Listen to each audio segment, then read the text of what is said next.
Bonsoir à tous. Merci d'être présents ici aujourd'hui. C'est un exercice un peu particulier pour nous parce que on va vous présenter aujourd'hui le JT Météo Climat. Si vous êtes un spectateur de France Télévisions, vous connaissez peut-être le programme. Ça fait un an que c'est à l'antenne. Le concept, c'est faire toujours de la météo, c'est-à-dire dire le soir quel temps il va faire, est-ce qu'il va pleuvoir, et en ce moment, vous le savez, eh bien, de la pluie, on en a, est-ce qu'il va faire beau, est-ce qu'il va faire chaud, mais de remettre la météo dans le contexte d'un climat qui se réchauffe en utilisant notamment eh bien, toute une série de supports graphiques et surtout en répondant aux questions du public, en répondant aux interrogations des téléspectateurs, des internautes. Et à vos questions aujourd'hui. On a une petite demi-heure ensemble et dans un instant, on a César Dugast qui va nous rejoindre. C'est un expert énergie et climat. Il travaille pour le cabinet de conseil Carbone 4. Il a aussi cofondé un collectif qui s'appelle Éclaircie, au pluriel. Donc, pensez déjà à noter des petites questions. Si vous en avez tout à l'heure, un micro va circuler et on y répondra. Avant cela, ce que je vous propose, puisque vous avez de la gentillesse d'avoir fait le déplacement ici et un peu en avant-première, c'est un petit bulletin météo avec... regardez, déjà, ça c'est les températures en ce moment. Chaque fois que vous voyez du rouge, c'est qu'on est légèrement au-dessus des normales de saison. Mais vous allez me dire, d'accord, il fait doux, mais on a un ressenti assez maussade. Je vous le confirme. La pluie, elle est encore au programme jusqu'à lundi. Et en fait, en vrai, on ne sait pas quand est-ce que ça va s'arrêter. Pourquoi ? Parce qu'on a en fait une série de perturbations qui sont en train de se succéder là, en ce moment. C'est assez typique et on va le voir ensemble sur l'animation suivante qui va normalement arriver. Et puis, sinon, on va meubler parce qu'on sait faire. Alors, regardez, ça, c'est la perturbation de ce soir. Un petit risque d'avalanche aussi dans le sud des Alpes. On est un petit peu loin ici de Paris. Mais pour vous expliquer ce qui est en train de se passer, on a un vent d'ouest. Et à chaque fois que vous voyez un trait, là, ici, en bleu, bah ça, c'est un front pluvieux. Et demain matin, on va encore en avoir un front pluvieux. Alors, pas exactement, parce que la petite trace que vous avez vue, là, elle est là. Mais ce qu'on a tout derrière, c'est ce qu'on appelle un ciel de traîne. Et il va être particulièrement actif demain, notamment sur les côtes de la Bretagne jusqu'au sud de la Vendée. On a beaucoup de vent d'ouest, vous le voyez. Et puis on a aussi une forte houle et un coefficient de marée au-delà de 80, ce qui fait que dans toute cette zone, attention, un risque de submersion est possible. C'est également le cas pour le Var. Vous avez peut-être vu qu'il y a une vigilance orange qui a été émise pour le département du Var. Le littoral de la Méditerranée est également concerné. Alors les températures, il fait assez doux en ce moment, fraîcheur toute relative le matin, 12 degrés demain après-midi dans la capitale. Là, on est typiquement dans des valeurs de saison. En ce moment, on est dans des valeurs de saison. Mais ce qui va se passer dans les jours à venir, c'est qu'on va passer parfois largement au-dessus, plus 3, plus 4, plus 5 degrés par rapport à ce qu'on devrait avoir en temps normal. Et puis regardez la carte de vendredi, on a un nouveau un défilé de perturbations. Et là, dans le sud, là, on a ce qu'on appelle un nouvel épisode méditerranéen. Si vous avez un peu remarqué dans l'actualité, épisode méditerranéen, c'est le 6e qui s'annonce en 1 mois et demi. Il n'y a pas forcément de lien avec le réchauffement climatique, mais ce qu'on peut savoir, c'est que plus la température de l'eau est chaude, plus la quantité d'humidité d'eau précipitable dans l'atmosphère est importante. Et il y a des travaux qui sont en train de se pencher sur le fait, est-ce qu'il y a ou pas un lien entre la redondance, entre l'intensification de ces phénomènes et le réchauffement climatique. Une chose est sûre, il va pleuvoir encore beaucoup vendredi et samedi dans la région.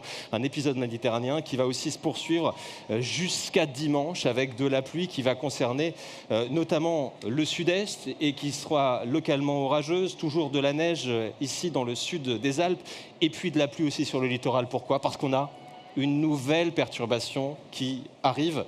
On est sur une séquence particulièrement pluvieuse. Je vous montre le lundi. Pourquoi ? Parce que c'est lundi de Pâques, vous avez peut-être prévu de faire des chasses aux œufs. Prévoyez les bottes, prévoyez l'imperméable, parce que malheureusement, ou heureusement, la pluie, elle est encore de rigueur. Pourquoi je dis heureusement ? Parce que dans le JT Météo Climat, on réfléchit aussi à la manière de présenter les choses. Et dans ce coin-là, ici en Roussillon, si vous connaissez des gens qui y habitaient, si vous y êtes passés, c'est pas une mauvaise nouvelle la pluie, hein.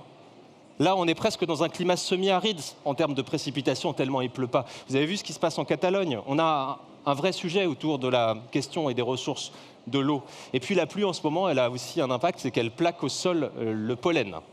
Et ça, pour ceux qui sont allergiques, et il y en a de plus en plus avec le réchauffement, ben ça, c'est aussi une bonne nouvelle. Alors, bon, on va maintenant élargir un petit peu. Et on va se mettre dans le temps long. Le JT Météo Climat, c'est aussi l'occasion d'évoquer, grâce notamment à ces bandes du climat, notre perception. Et là, c'est scientifique. 1924-2023, en France, Chaque trait que vous voyez, vous les connaissez, ces bandes du climat représentent une année. Plus c'est rouge, plus c'est anormalement chaud. Et on le voit très bien, plus on avance vers notre époque, plus le réchauffement climatique il est clair. Un truc en coulisses, il fait tellement plus chaud qu'on n'a plus assez de rouge. Le rouge n'est plus assez rouge. C'est-à-dire qu'il va falloir trouver une autre couleur pour, à partir de 2024-2025, évoquer la différence en termes de température. Alors, le réchauffement climatique, il y a des perspectives, il y a des solutions, mais il est là, on le sait. Et avec le JT Météo Climat, on essaye du coup de donner la parole à des gens qui se posent des questions, qui ont besoin d'avoir des perspectives, et notamment des jeunes aussi. Si vous regardez sur France 2 tous les dimanches soirs depuis déjà quelques semaines, on va voir des collégiens.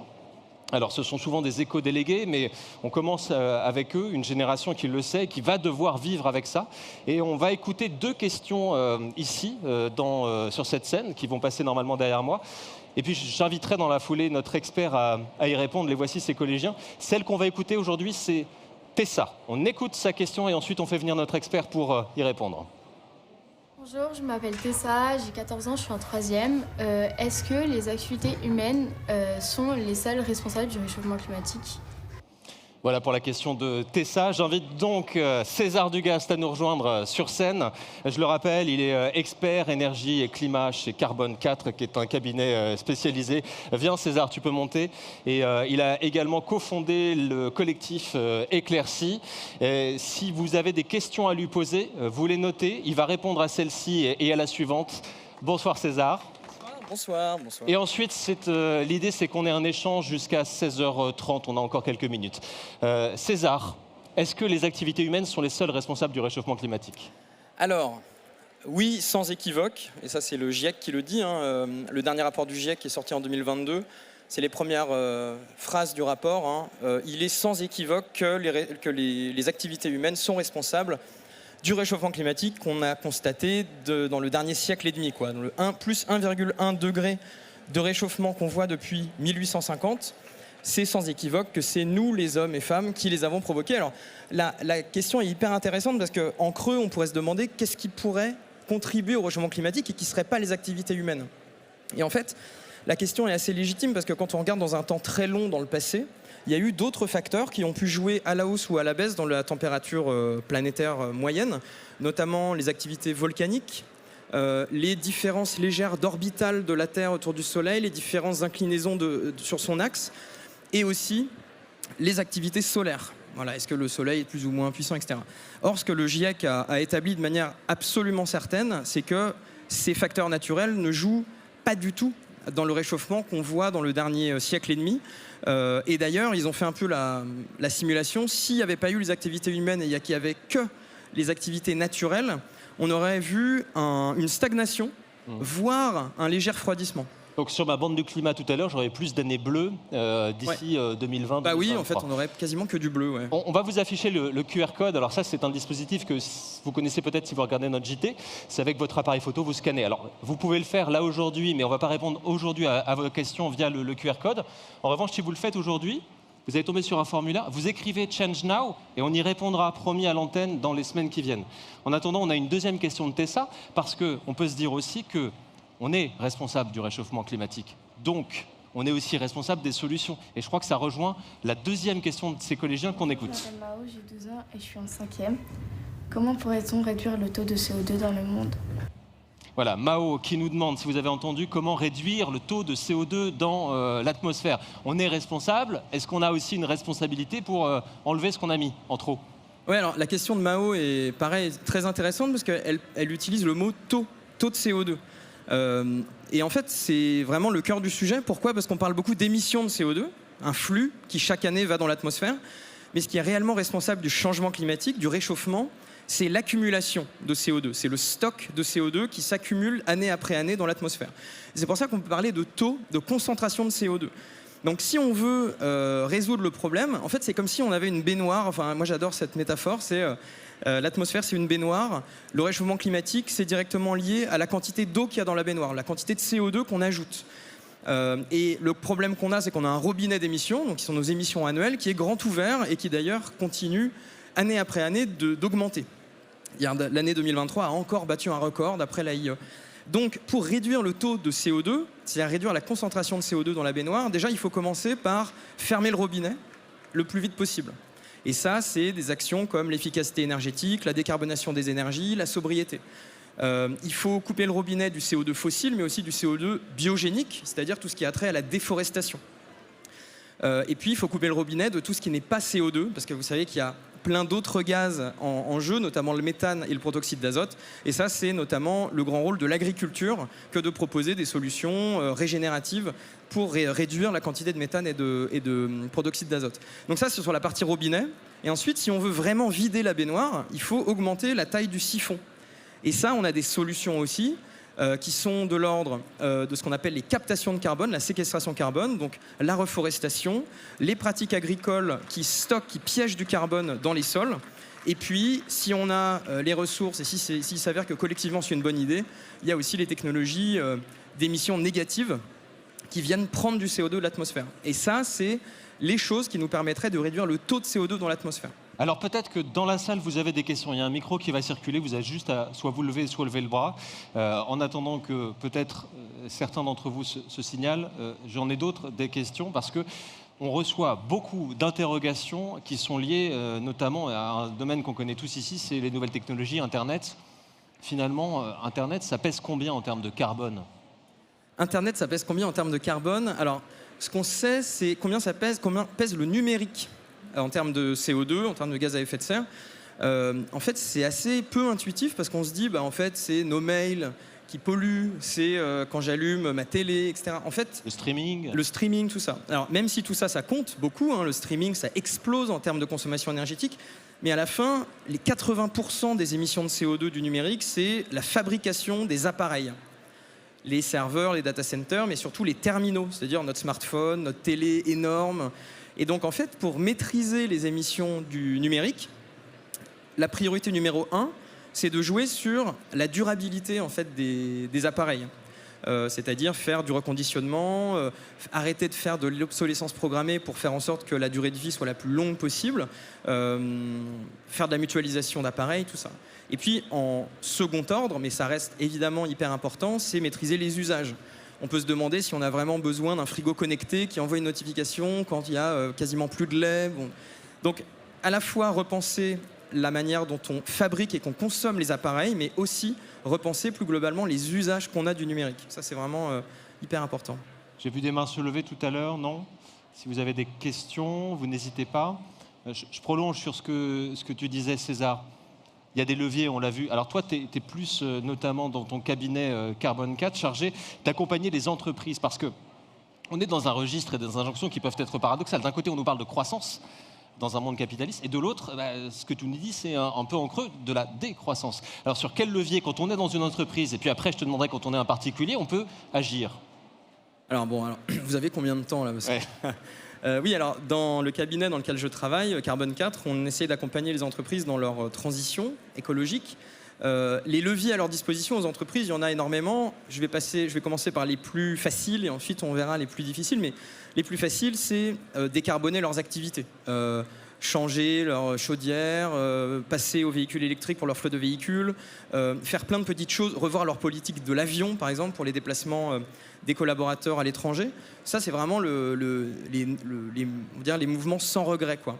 Après, si on veut aller un petit peu plus loin, et je pense que c'est quand même là le cœur du sujet, c'est en tant qu'entreprise se demander, mais finalement, est-ce que mon activité, dans un monde qui respecte les 1,5 degré de réchauffement, a un sens. Ah oui, ça va loin, ça. Ça va loin, mais en fait, c'est juste le cœur du sujet. C'est presque un examen de conscience de l'entrepreneur. En fait, on pourrait y apposer une position morale, mais c'est pas moral, c'est au contraire extrêmement technique. C'est techniquement les scénarios de l'Agence internationale de l'énergie, les scénarios de l'ADEME, les scénarios du gouvernement, disent tous à peu près que le monde de 2050, qui atteint la neutralité carbone, ressemble mais absolument pas au monde dans lequel on est aujourd'hui. Et en particulier, les entreprises ne devront pas vendre les mêmes choses. Et moi, ce que j'essaye de dire le plus à mes clients, c'est pas « Oh là là, comment est-ce qu'on fait pour réduire son empreinte carbone ?» C'est de se poser dès le début en se demandant « Est-ce que mon produit, mon service, presque mérite d'être décarboné ou est-ce qu'il ne devrait pas juste disparaître dans un monde qui doit globalement faire sa transition ?» Et ils réagissent comment quand vous leur dites ça ? Ouais, ils entendent. En même temps, ils viennent vous chercher pour ça aussi. Absolument, et ça rejoint un peu la première de tes questions, qui est les entreprises peuvent faire des choses, mais après, c'est quoi le rôle des autres acteurs? Et il y a un éléphant dans la pièce là-dedans, c'est le régulateur, c'est l'État, le législateur. Et en fait, l'État a dans cette histoire un panel de solutions absolument gigantesque et incontournable, notamment pour faire en sorte que les entreprises collectivement y aillent et ne se sentent pas forcément lésées à l'idée d'être seules à y aller. Vous savez, il y a le problème du passager clandestin. C'est pourquoi est-ce que moi tout seul j'irais, et comme ça les autres, ça leur permet de faire les pires dingueries sans être inquiétés. Donc le régulateur, il a vraiment ce rôle d'arbitre qui est absolument essentiel à la transition. Et puis évidemment, il y a le rôle des individus et de la société civile qui doit faire un petit peu de pression là-dessus. Je prends un exemple avec notre entreprise. Alors peut-être des gens sont concernés aussi dans la salle. On était plusieurs à venir en vélo parce qu'on est à Paris, dans Paris. C'est hyper galère de se déplacer en voiture. Et donc, on n'avait pas de parking vélo. Alors, je prends le truc par le petit bout de la lorgnette, mais on a été plusieurs à aller dire à la direction quand est-ce qu'on a un parking vélo. Mais est-ce que du coup, c'est ça ma question avec cet exemple, les particuliers peuvent faire levier sur leur entreprise pour changer un peu? Alors là, c'est anecdotique peut-être le vélo, mais ça correspond quand même, ça compte dans l'empreinte carbone d'une entreprise, Scope 1, Scope 2, Scope 3. Ouais, ça compte énormément et évidemment, les collaborateurs, les salariés peuvent et doivent presque prendre tous les leviers à leur disposition pour faire en sorte que les employeurs bougent sur ce sujet. Franchement, ça, c'est le genre de choses extrêmement faciles à faire. Nous, on a un petit problème dans la boîte parce que justement, on a une cour intérieure collective et on a mis tous nos, je sais pas, une soixantaine de vélos, tout le monde vient en vélo aussi, et du jour au lendemain, il y a le syndic qui avait mis une plaque interdit aux vélos et aux motos. Et ça a été un choc. Et du coup, on essaye de faire pression sur le syndic pour qu'ils annulent ça. Mais pour revenir à ta question, oui, le vélo, c'est l'un des leviers les plus forts qu'on puisse imaginer pour décarboner le transport. Le transport en France, c'est 30% des émissions, c'est gigantesque. Et à l'intérieur de ces 30%, la moitié, c'est la voiture. Donc en fait, toutes les petites victoires qu'on peut faire pour grappiller des parts modales à la voiture, c'est toujours bon à prendre. Et en France, il faut voir que à partir de 3 ou 4 kilomètres de distance entre son travail et son domicile, les gens, globalement, prennent la voiture. Alors qu'on pourrait se dire qu'il y a énormément de leviers à aller chercher pour aller faire du vélo ou du vélo électrique entre 0 et 10 km. Donc déjà, il y a énormément de gisements à aller trouver là-dessus. Et est-ce que, parce que c'est aussi une question qui revient souvent dans le JT Météo Climat, quand on a sa voiture parce que on habite loin et qu'après tout, aussi la société elle est faite de telle sorte que en ruralité, quand on a la voiture, on en a besoin. Mais en réduisant la vitesse de sa voiture, et notamment dans la Convention climat, il était question de baisser la vitesse de 110 à 110 km par heure. Est-ce que ça a vraiment un impact, ça ? Indéniablement. Il y a beaucoup d'études qui ont été faites là-dessus. Je disais tout à l'heure, la voiture, c'est 15% des émissions de la France. Mais c'est juste gigantesque. Et les distances, enfin les trajets longue distance, ça pèse assez fort. Réduire de 130 à 110, je crois que les experts disent que ça permet de gagner 20 à 30% dans la consommation d'essence et de diesel. Ce qui fait qu'au total, l'effet sur la France, c'est de l'ordre de 2 millions de tonnes, 3 millions de tonnes de CO2, alors que là, aujourd'hui, on est à 400, 415. Donc c'est vraiment énorme, et puis ça fait gagner de l'argent en plus de ça, parce qu'on consomme moins d'essence. Et puis il y a des effets rebonds très positifs, puisque si on va moins vite, c'est qu'on va peut-être être tenté d'aller moins loin en vacances, repenser ses destinations de voyage, et pourquoi pas se redire, allez, je vais rester en France ou être dans un pays limitrophe plutôt que d'aller prendre l'avion et aller super loin. Et peut-être juste pour revenir sur ce que tu disais sur les gens habitent loin, par exemple en ruralité, oui, c'est juste impossible de prendre son vélo pour faire 25 km. Et c'est là, encore une fois, que c'est un exemple absolument criant du rôle de l'État dans le fait de repenser nos modèles. Tout ce qu'il y a derrière, c'est vraiment important de voir que c'est pas qu'une question de CO2 ce truc, c'est une question de modèle de société. Et notamment, ce à quoi il faut renoncer, ou en tout cas ce qu'il faudrait repenser, c'est le modèle des banlieues pavillonnaires, le modèle des centres périurbains qui concentrent énormément de centres commerciaux. En fait, toute la question, c'est de savoir comment redensifier les centres-villes et de faire en sorte que les gens n'aient pas à suer dans tous les sens du terme pour prendre du vélo et que rien n'est fait pour, quoi. Il reste moins de 5 minutes. Est-ce qu'on a une question? Oui, il y a une question juste ici. Allez-y, le micro vient à vous. Bonjour. Je voulais savoir, selon vous, quel était le phénomène météo qui était le plus révélateur du changement climatique? ou celui qui fait le plus réagir dans les questions que vous recevez, par exemple? Je ne suis pas sûr d'avoir bien entendu. Les phénomènes météo qui sont les plus révélateurs du changement climatique ou qui les plus révélateurs plus de questions? Alors, c'est ce que j'expliquais tout à l'heure avec l'eau précipitable. Je me permets de répondre du coup. 1 degré en plus, c'est 7% d'humidité en plus dans l'atmosphère. Donc en fait, typiquement, il ne va pas pleuvoir plus souvent, mais quand il va pleuvoir beaucoup, beaucoup, beaucoup plus. Et on l'a vu, voilà, vous le voyez avec ces phénomènes où les pluies extrêmes s'intensifient. Et plus globalement, ce qu'on sait, si on prend le cas des sécheresses, avec les scénarios qui sont décrits par le GIEC et qui sont sur un horizon à quelques dizaines d'années, les sécheresses, par exemple, elles vont devenir plus intenses, plus fréquentes et plus longues. Donc, on a un panorama qui n'est pas très réjouissant en termes de phénomènes extrêmes qui vont être amenés à s'intensifier. Les cyclones, par exemple, dans les Outre-mer, parce que les Outre-mer, c'est 2,5 millions de Français, il n'y aura pas plus de cyclones, mais quand il y aura des cyclones, ils seront plus violents. Je ne sais pas si ça répond. Une autre question? J'avais aussi une question, César, sur la viande, parce qu'on entend souvent aussi des gens se dire manger moins de viande. Est-ce que ça a vraiment un impact ou est-ce que, pour caricaturer, c'est un délire d'écolo qui veut nous priver de notre bonne entrecôte, quoi? Est-ce que vraiment, en termes de bilan carbone, d'empreinte carbone, la viande, ça a un impact? Alors réponse courte, oui. Réponse longue, oui, car... alors déjà, en 2019, moi je me suis amusé avec une collègue chez Carbone 4 de faire une étude de quels sont les gestes individuels qui pèsent le plus lourd et pourquoi d'ailleurs ces gestes individuels ne sont pas suffisants. C'est l'étude Faire sa part qui est sortie en juin 2019 et ça montre grosso modo que les leviers à notre disposition à titre individuel sont énormes et permettent de réduire en moyenne entre 25 et 50% notre empreinte carbone individuelle. Mais que On ça rappelle peut-être que pour un Français, l'idéal c'est quoi? C'est 2 tonnes? Alors un Français aujourd'hui c'est 10 tonnes et il faut arriver à 2. Donc il faut faire moins 80% divisé par 5. Et rien qu'avec des décisions individuelles, on peut aller jusqu'à 25 voire 50% de réduction, ce qui est énorme. Mais on ne peut pas aller jusqu'à un talon, parce que ça, c'est les fameux les 25% de l'État, des entreprises et de tout le système socio-technique. Et en fait, parmi les gestes individuels qui comptent énormément, le fait de devenir végétarien, ou en tout cas de réduire sa conso de viande, ça pèse énormément. Pourquoi? En fait, il y a 2 facteurs. Un, la viande contribue au changement climatique parce que les ruminants émettent du méthane, qui est un gaz à effet de serre 30 fois plus puissant que le CO2. Deuxièmement, parce que pour nourrir ces belles bêtes, il faut leur donner des céréales, notamment du soja.